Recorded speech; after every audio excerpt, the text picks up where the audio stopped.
This is the Intuitive Leadership Mastery Podcast. What would it take for you to double your profits and half your stress with your intuition? Learn how with your host, Michael Light.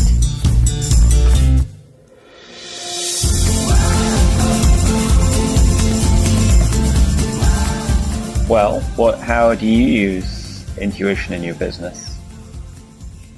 There are two things I do. One is body awareness, where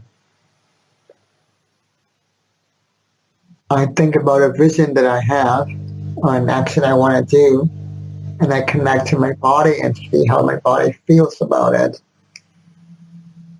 And it's pretty much how I use my intuition for everything, even like what food I want to eat, for example, if I'm not sure, where I connect to my body. And if there is no response, that means I don't actually want it.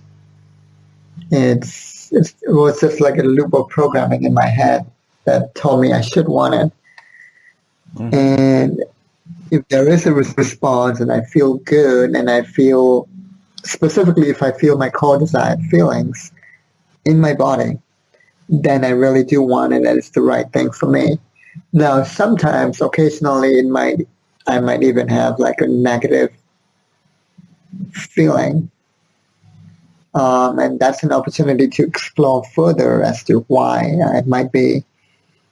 There might be a subconscious limiting belief going on, or that might be an actual thing in reality, in physical reality that might be not good for me. I need to explore. But normally it's just either there's a good feeling or there's no feelings. So that's one way. Another way is, as I stated in one of my comments, a new way that I've been doing is to think about an action or a vision and ask myself if this action would create beautiful dreams tonight. And if it doesn't, it probably is not the right action. So that's pretty much it, actually. So tell me more about you said that when you want to manifest something, you ask if it will create beautiful dreams tonight. Tell me more about that approach. I'm still diving into that. Because I know my dreams lead to beautiful stuff, so I'm trying to create a way to go in the other direction. So there's a novel called The King of Attar, Waiting for You, by Dorothy Bryant. Have you read it? I haven't, no. It's amazing. It's a fictional story. It's a novel, but there's so much to learn from that. It's about an alternative human society, and they live their lives such that their dreams become more and more beautiful. And then their dreams in turn nourish their daily lives, creating this symbiotic feedback loop between their dreams and their daily lives. And for the last 21 months of my life, especially the last 9 months, that's how I've been living, at least one way. So I'm trying to create a bridge the other way. So for example, about 21 months ago, so as I was saying, and this is how my dating and relationship coaching business was started. It was started because of a dream. So last year I had a dream. I was talking to a woman. The reality happened first. I was talking to this woman that I was seeing, and before we got off the phone, she said, "I'll dream about you tonight, okay?" And then that very night, I had what was at that time the most powerful dream of my life. She was in the dream, but every one woman in my life was in the dream. And I saw this big, giant, infinite, open book made of light. And above this book was a circle of women flying and floating and standing above the book and sending rays of light into the book. And at first I was observing this, and I knew immediately that the book represented my life purpose and all my projects. And then I merged with the book, and I became the book. And that's when I started feeling the most amazing joy, ecstasy, arousal, turn on, beauty, wonder, everything good. And this feeling of total alignment with my destiny, this energy of aliveness. And I woke up directly from the dream at like 3 or 4 in the morning. And even though it was so early in the morning, I was totally energized from that dream, even in my waking physical body. So it actually had an actual effect on my waking life and my waking physical body as well. And I knew immediately what to do. So I got to my laptop immediately as soon as I woke up. I opened my laptop. I created a website that I had been struggling to create for a week, and I created it in 1 hour. And I recorded the guided meditation for that site in an hour. In one take, like everything was done in an hour and in one take, and it was amazing. So 2 months later, I told a friend of mine about this dream and this whole story, and she was so moved and inspired by this story that she asked me to teach a class at her house. And so at first it was going to be a private class just for my private clients, but then I opened it up to meetup.com because she said, I'm only going to do this if there's at least 5 people. So I was like, I wanted to make sure of that. So, and everything was based on inspiration, and I decided that the topic was going to be on the sexual energy secret for success almost no one talks about, and it was going to be based on this dream and this story. And long story short, a guy who came to that workshop, he became my first high-end client. You know, even though he met me only once, he ended up paying me like $2,000 in full in advance after meeting me only once. And that says a lot. That shows a lot of trust in me that he had. And it shows, you know, the power of that dream as well, and that all the events that led to it. And after that, I started teaching more workshops like that and getting more and more high-end clients. So that's an example of how a dream has influenced my life. And then lately, my dreams have been guiding me to create guided meditations based on the dreams. So instead of just talking to you about dreams like I'm doing right now, the idea is that I guide you into the dream so that you have a direct experience of it as if it was your own dream. So I've done that too. I've created these videos. I'm also supposed to create an online course based on that. I just haven't done that yet. But you need to dream about it. Yeah. I've had many dreams, so like I have enough to create an entire course. Like, well, it's supposed to be just a 7-day course, and I'm having like more and more dreams, like, you know, pretty much every 2 weeks. So these beautiful, amazing dreams. And so now, and then when I read The King of Atar, Waiting for You, which by the way was recommended by a woman named Luna, who has a similar story to me. And so tell me the name of she the wrote a book book again. It's called The King of Atar, Waiting for You. Kin of I'm just going to see if I can find it. Atar. Kin of Atar, Waiting for You. Here we go. Yeah. So when I read that book, especially the ending, which is so badass, it felt like total validation and confirmation of my path, you know.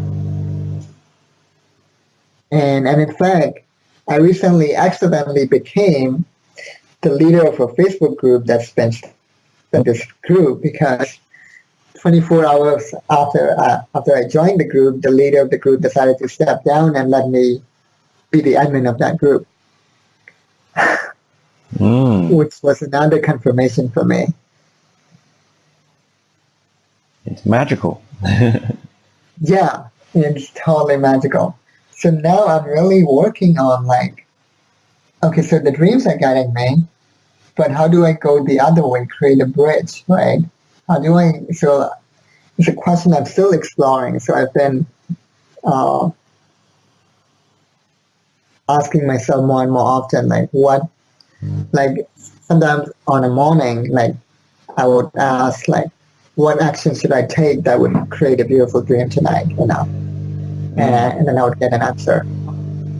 And usually it's like when I spend more time outdoors and I'm in nature a lot and I'm creating something creative, that's usually when I have a beautiful dream.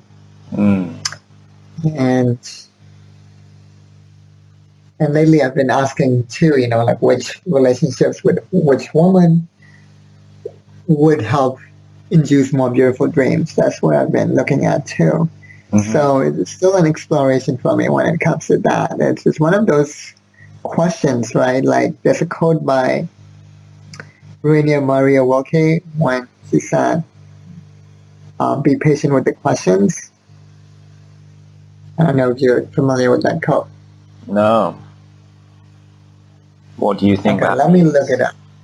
Okay. It's so beautiful. By the way, I've written an entire article on the importance of asking good questions, because that's been my path too. Questions are the key to consciousness. Yeah.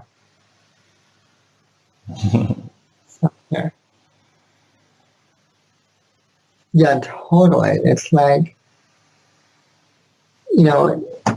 Einstein has said it, Tony Robbins has said it, like, the quality of your life is based on the quality of your questions. So you ask better questions, right? This is a quote by Rainer Maria Rilke. She said, be patient toward all that is unsolved in your heart and try to love the questions themselves. Like locked rooms and like books that are now written in a very foreign tongue. Do not now seek the answers which cannot be given you because you would not be able to live them. And the point is to live everything. Live the questions now. Perhaps you will then, gradually, without noticing it, live along some distant day into the answer. Yeah, so I've been on this path where I would ask myself a question and explore it for 30 days. Like last year, I asked myself the question, what is the best doing that would most enhance my being? And this year, I asked the question, I went deeper than that and asked myself the question, what is the doing that is the same as being? And that question has led to the creation of an entire new business. So on uncovering people's greatest gifts, which I feel is the merging point of being and doing, and I'm writing the most important article of my life. Say that question again. It sounded pretty deep. What is the doing that is the same as being? Yeah, it's so deep, and so that's another way to tap into intuition, is to ask good questions, right? Yeah. So the question that I'm still exploring, right, that I'm still trying to live without having a clear answer yet, is that question, how can I live today so that I have beautiful dreams tonight? And the follow-up to that would be, how can I infuse this day with the magic of the powerful, beautiful dreams I've already had? And the second question, I have a better idea of it, like being guided to create guided meditation dreams. And now I listen to my own guided meditations almost every morning. And it feels amazing. It's an amazing way to start the day. So the second question, I have more clarity. The first question is something I'm still exploring. How can I live today so that I have beautiful dreams tonight? Well, dreaming, doing, being are all related. So. Right, exactly. Yeah, totally. It's like when we're having a dream, even when we're having a bad dream or a sad dream, we're hyper aware, and we're aware that we're aware, so that we're actually closer to our true self in our dreams. It's like we're more in the observer state in the dreams, which is powerful. Right, less baggage in dreams. Right, exactly. Yeah. It's, So in fact, you talked earlier about using your body to hear your intuition. Yeah. So can you give an example where you did that in your business? Your body gave you a message. One example would be,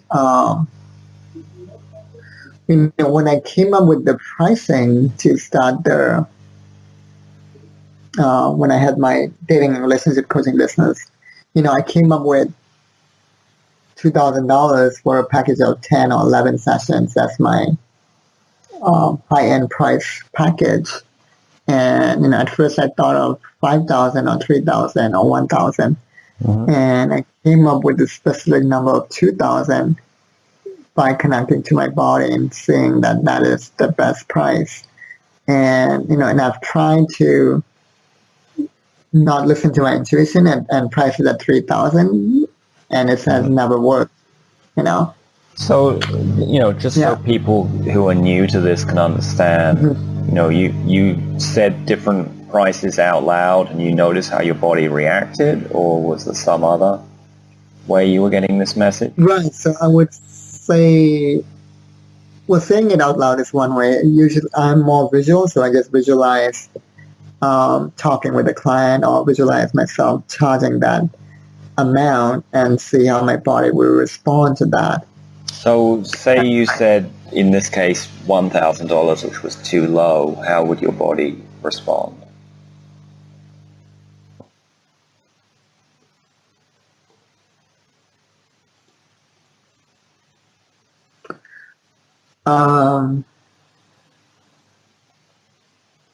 Right now, I feel a slight tension in my stomach, in my belly. It's very subtle, actually. There's something belly. So you need to be in a pretty quiet place to be able to hear these messages. Yeah.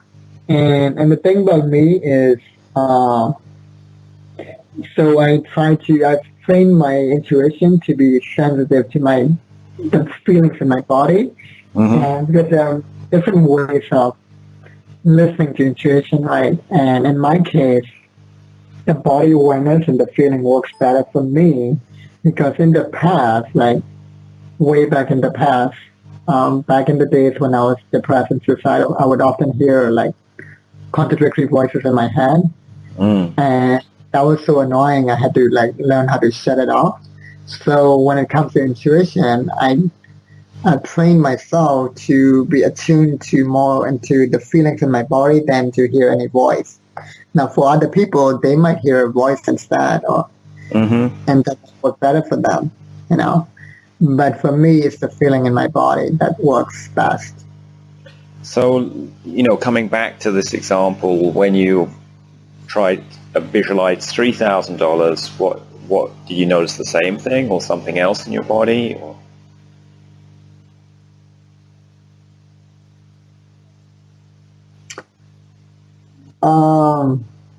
I get way too excited and ungrounded, and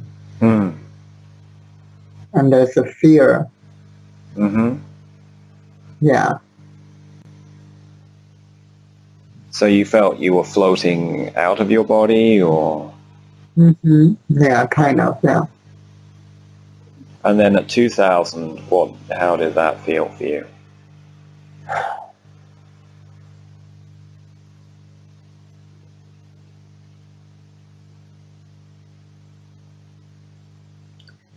That feels just right. Like I feel, and not only feel, like I feel like I'm both visual and kinesthetic, and I have kind of synesthesia where my visual and my kinesthetic are combined, they're merged.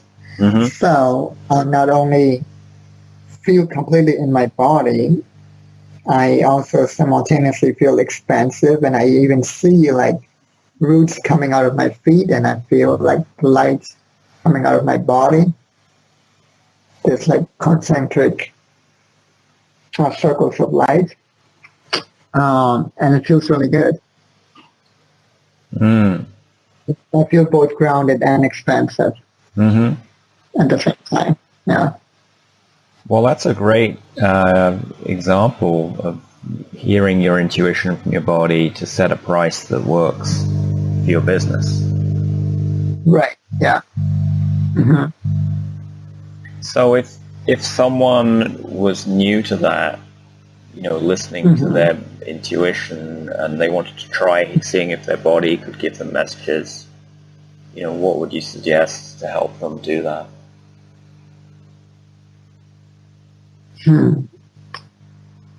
I would suggest first getting some bodywork sessions with a really good body worker, like a massage therapist, but not just any old regular massage therapist. It needs to be like therapeutic massage, either that or get some private Feldenkrais session. And I can send you the word, how it's spelled. It's called Feldenkrais. It was invented by a guy named Moshé Feldenkrais. It's like a movement modality. It's like the gentler, softer version of rolfing. Rolfing is painful. It is, yeah. I've been rolfed. Feldenkrais is the opposite of rolfing. Okay, yeah, it's a more gentle way of adjusting the body. So, and the beauty of Feldenkrais is that when you're doing it in a public class, there are also classes on Feldenkrais. You do it yourself. So it's called active. It's like yoga, but so much slower. And then when you're having a private session with a Feldenkrais teacher or practitioner, she does the movements for you. So it's passive. So it's not massage exactly, because she's not massaging you, but she's moving your body in ways that I can't even explain it. It's so magical, right? But you're transformed by the end of the session. But it's based on the idea of like observing your body, not just mentally, and having this playful exploration of what could be done differently. So, for example, in my first private session, I had observed that my left leg was tighter than my right? So the Feldenkrais teacher reframed that and said, well, in Feldenkrais, this is how we say it. We say that your left leg is optimized for stability and your right leg is optimized for mobility. That's what's actually happening. So we're going to reprogram that by moving it in certain ways. And she did. And it's magical. So I highly, highly recommend Feldenkrais to get in touch with your body and to that body felt sense and intuition for somebody who's new to this work. And did it take many months to open up your body, or? Yeah, I had about 2 private Feldenkrais sessions and 3 months of weekly public classes that I took. Yeah. And then there is also the work of removing your limiting beliefs about yourself and really awakening more and more to your true self and awakening to what I call your core desired feelings. And there's a process that I take clients through, but Danielle Laporte has a book called The Desire Map, and she has her own process too. So that's, publicly available. You can just buy the book. And the idea is that everything we've ever wanted was because we want to feel a certain way, right? So, for example, if I want more money, I probably don't actually want the money. I want what the money can get me. So I probably want to feel stable. I want to feel secure, right? If I want a bigger house, it's not that I want the bigger house, it's that I want to feel more spacious, right? So once I know that, I don't have to be addicted to the strategy anymore or to be attached to it. All these possibilities open up of what is the strategy that I can do right now to feel more spacious, right? So there are certain movements that I can do, certain sounds that I can make to feel more spacious. Or I could go to the ocean and spread my arms and I can feel more spacious, right? I don't need a bigger house right now, right? So, so if you know your core desire feelings, then you get more in touch with your body, because when something is an absolute hell fucking yes, positive yes, then your body will respond with your core desire feelings. Like there's no doubt anymore, you know. So that's another way to get in touch with it. That's amazing. Yeah. Right? Yeah. So, and for me, like lately I've gone even deeper. Instead of just my top 5 core desire feelings, I've been really working on, laser focusing on my root desire, my one root desire. And what I realized recently, for me, it is mutually naked, nourishing, effortless presence, which is basically grace, this all-inspiring, ever-expanding grace. That's my root desire. So you want to experience your godlike self. Yeah, I'm totally effortless, totally present. Yeah. And mutually nourishing each other in that presence, where we don't even have to do anything. We can just sit and be with each other, and we're just filled up. And so lately, a lot of my sessions with clients, that's how it's been more and more, where in the past I had all these modalities that I had invented for clients. Nowadays, I don't do any of that anymore. I just sit with them and I just be with them, and that's it. And then all these amazing transformations take place. So I'm stepping more and more into that godlike, effortless presence that's mutually nourishing. Yeah, I mean, I think of that as both godlike and childlike, because children have natural light. Exactly. Yeah. So, yeah, what would it take to be more godlike and childlike today? Yeah. Totally. And dreamlike, which is the same thing. And dreamlike, exactly. It's like when I'm in that state of being, it's as beautiful as my dreams, actually. Yeah, totally. You have a sense of freedom. Yeah. Yeah. It's so free and so spacious. And so nourishing.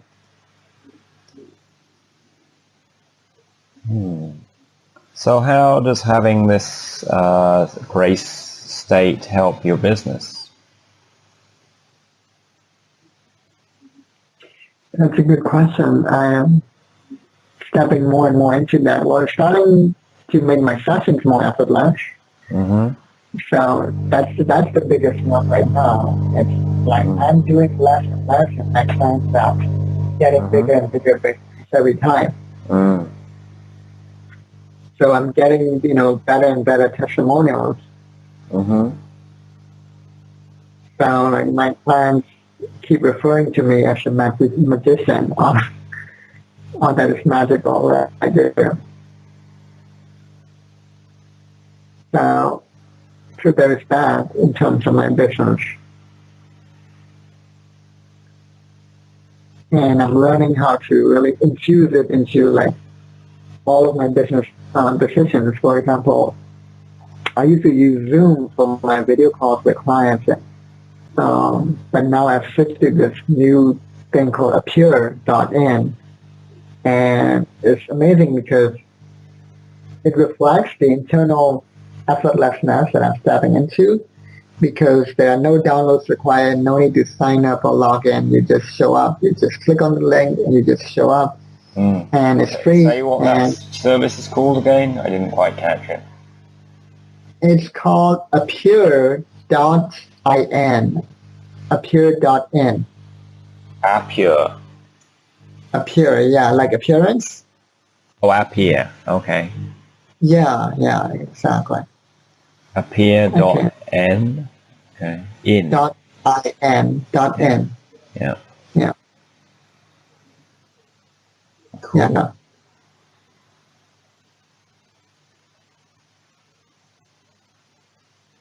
Mm-hmm.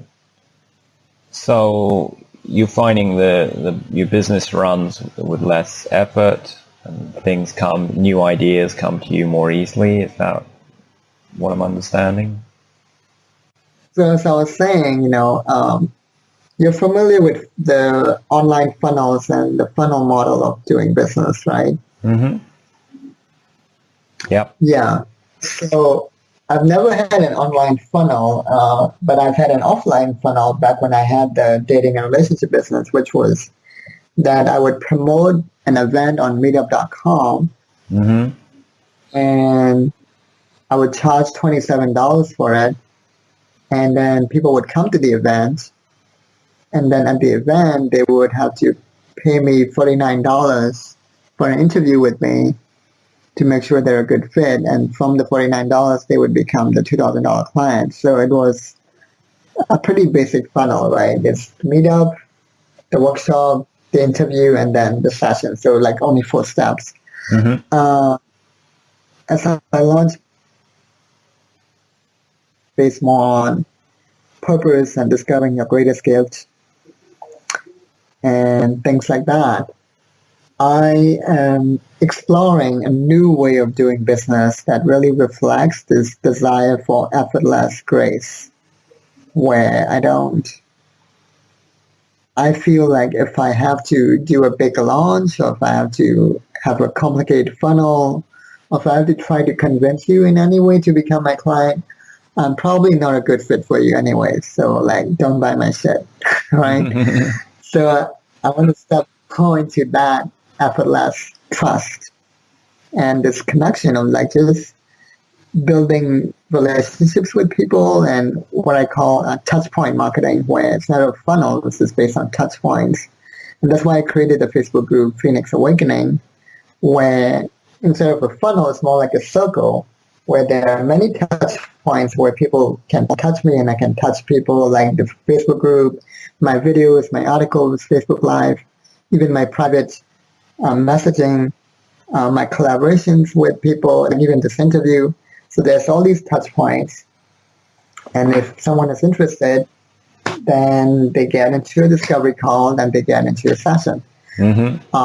That's it, like just 3 steps, touch points, discovery call, session. So I'm really exploring that to really step more and more into that. So what have you noticed in your funnel since you've been applying more grace to your business? Has the funnel changed, or how the funnel works changed? Or the number of leads you get has increased, or the number of conversions has increased? Well, the Facebook group was created as a result of stepping into. Because a lot of people who are in the business intuition group, they're just getting into this, and I think it helps them to understand, does this have an effect on my business, on my sales, on my leads? Right. So. Yeah. So leads is an interesting question, right? It's sort of like, this is very new even for me, and I'm really exploring giving up the funnel model entirely and really embracing this new, what I call touch point marketing or circle marketing, circular. So it's a totally different paradigm and model. So creating that Facebook group 2 weeks ago is an example of this. So that's a direct manifestation of me stepping into effortless grace. That's one of the manifestations. So does it have an effect? Well, yeah, that group for the first time in my life, when I created that group, it feels like home. Like every time I go into my own group, it's like the vibration is so high. It's amazing. So, and I've created many groups, in the past that just didn't have the same energy, and it would just fizzle out. And this one's different. Yeah. Well, creating anything, whether it's a Facebook group or marketing piece, it's the intention we put into it and the energy we put into it. I mean, when I created the Facebook group for Business Intuition, I did some magic and had intention and was clear about what kind of people I wanted in it and what kind of energy and interaction I wanted in it. Because, I've seen the same thing in other groups where they just don't have engagement, or they do and then they die out. So that wasn't what I wanted to manifest. Exactly. Yeah. And that's one of your touch points, right? And I don't know if you use funnel marketing. If you do, that might even be the beginning of your funnel. So in my case, so speaking of magic, I created that group because the day before I created that, I didn't even have an idea to create it. But I was in this close-eye process at a seminar, and I suddenly saw this vision of 1,000 Phoenix Awakening. And it was so powerful. And then the next day I had a session with an intuitive business coach, and I told her about this vision. And she asked me, maybe, you should create a Facebook group. I thought, yeah, that's a great idea. And I was wondering what to call it. And she was like, well, why not just call it Phoenix Awakening? I was like, oh yeah, I could, right? Bingo. So I did. So it's like the vision, the magic was already there, I just had to follow the guidance, the intuition, right, that came. So sometimes intuition comes without us even asking for it, right? And it's our choice whether to follow it or not, right? Right. So that's another great topic to explore, because it's not always about we have a problem and we ask a question and we get an answer. Sometimes some vision comes out of the blue that chooses us to be born, and we either say yes or not. And if we say no, most likely things might end up being difficult for us. But if we say yes, it's just like fucking amazing. Yeah. I mean, I get that, and following intuition does lead to good things, and sometimes it depends on what the question being asked is when you've got the intuition, because sometimes something may be good for your life and for your growth, but it may be not so good for your business in the short term. Yes, not in the short term.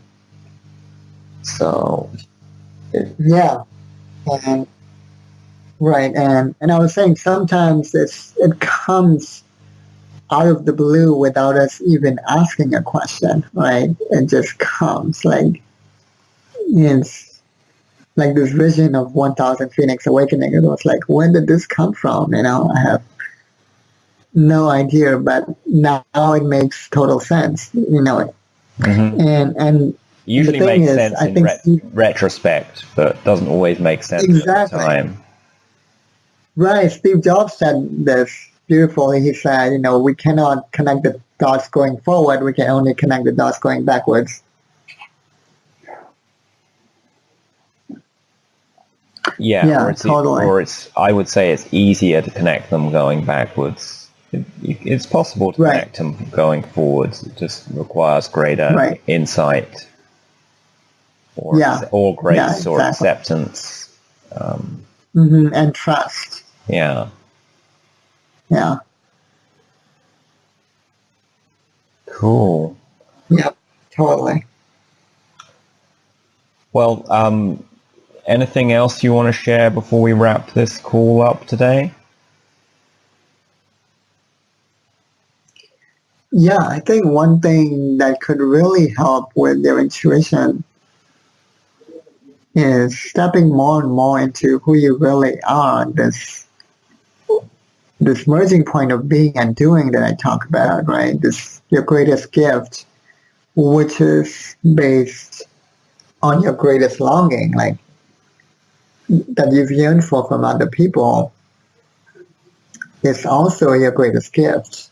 And for example, in my case, what I've longed for from other people is for them to allow me to be exactly the way that I am, and for them to be in complete awe of me. And it turns out that is my greatest gift. I allow you to be exactly the way you are. And when I allow myself to be that way, I'm in just utter awe of your greatness and you. And so, and then I've also felt trapped my entire life because I didn't feel like I was allowed to just be. No, and I've noticed it over and over with clients. Like, there is one client who's felt like unrecognized her entire life, and her greatest gift is recognizing greatness. I have another client whose gift is finding and creating a home for your big why, for your purpose, and she's felt homesick her entire life. So really stepping into this exploration of what is my greatest longing and what is my greatest gift, and really stepping into living from your greatest gift more and more. And I call it the flow zone because, Gay Hendricks talks about the 4 zones that we operate in, like the zone of incompetence, competence, the zone of excellence, and the zone of genius, which in his model is the highest zone. But in my model, there's a zone that's even higher that I call the flow zone, and that's your greatest gift, where being and doing just merges. And so intuition, dreams, godlike, childlike, everything becomes one, right? So when you're living from that more and more and stepping into that, you're fully like your intuition itself. It's not a question of asking intuition for guidance. You are intuition. So that's where I've been stepping more and more into as well. So you're not just hearing messages from your higher self, you are your higher self. Exactly. That's why I say it's about descension, not ascension, where it's like you're letting your higher self descend down into your body and fully embody you and your life, and through you the entire world. Yeah, well, so many people don't embody their spirit, or they don't really want to be in their body on this planet, which is why we have so much addiction and distraction. People go and avoidance, and totally. And even meditation and even healing can become addictions. We're avoiding our pain, but we're also avoiding our greatest gifts. It's amazing. And so, for me, it's about bringing heaven to earth. It's not about going to heaven or escaping to heaven. It's about bringing it here.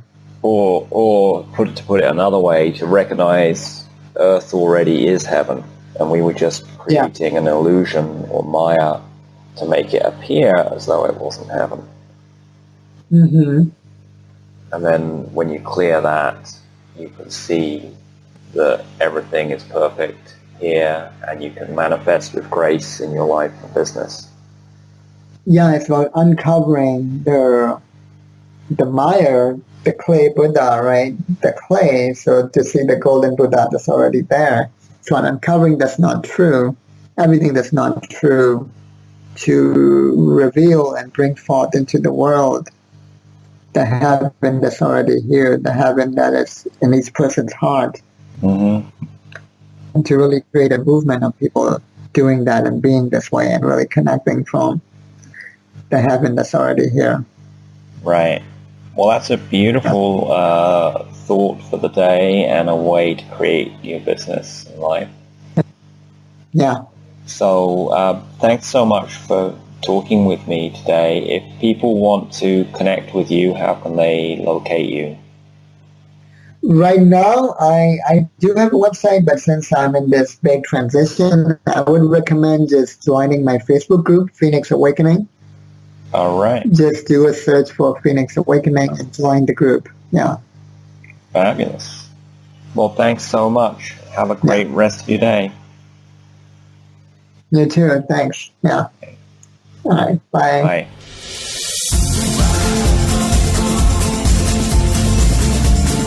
Get strategies and show notes at intuitiveleadershipmastery.com. What would it take to see you here next time on the Intuitive Leadership Mastery Podcast?